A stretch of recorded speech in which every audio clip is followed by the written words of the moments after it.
Lenore Skenazy. She is a expert in this field, president of Let Grow, a nonprofit promoting childhood independence and resilience. Lenore, thanks for being here. You Thank wrote, you, Adrienne. thanks. You wrote an Mhm. opinion piece for the Boston Globe, Mhm. and the title was "Phones in Schools Are Making Children Less Safe." Can you talk about how? Yeah, well, as you were just hearing from Deborah Heitner, that they are not helping kids in terms of an actual emergency. You want them to have their full focus on any kind of action that their teacher is asking them to take, and you also don't want a phone pinging or blinking when, God forbid, the worst is happening. But the real thing that is happening to kids, while we're worried about this about school shootings, which is understandable because it's so close to our hearts, the thing that is happening to children today is that as their independence has been going down, this is happening for decades, their anxiety and depression have been going up. Mhm.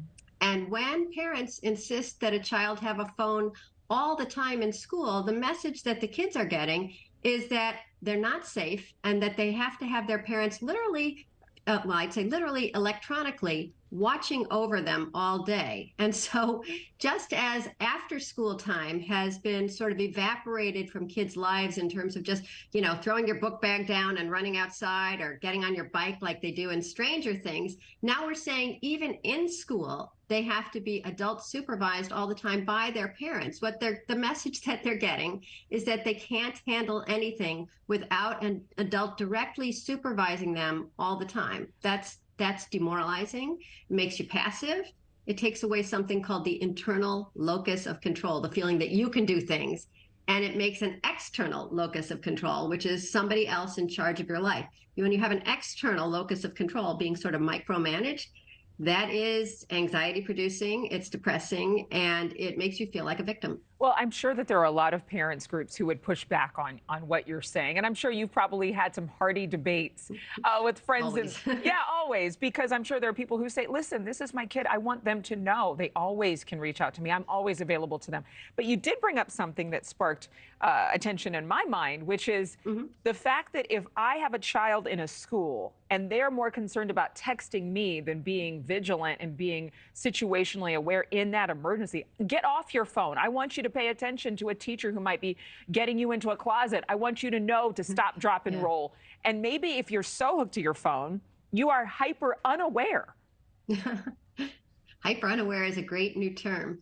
The other thing about being in constant contact with your parents is that it sort of takes away the opportunity for you to step up and solve some of your own problems. When I was interviewing a 7th grade teacher about phones in the schools, she said that even though they're not literally supposed to be on their phones during class, they're on their Chromebooks, so they text through that, or they go to their locker and they hide their phone and they text there, or they go to the bathroom. And she's had parents who have been summoned by their children during class time to bring a bottle of water because they didn't like the water fountain water, to bring a Lucky pen. And what you want is for kids to feel agency, the idea that they can handle some things. And if you're saying, no, I have to be on constant call, we used to call it speed dial. If you're saying that to your kids, what you're saying is, I don't think you can handle these things.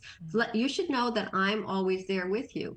You should know that your parent is always there with you and that they love you and they trust you and that they'll be there when you leave school that day. But you don't need to be in touch with your parents during the entire school day, because that's when you're supposed to become a little mini adult taking care of some things on your own.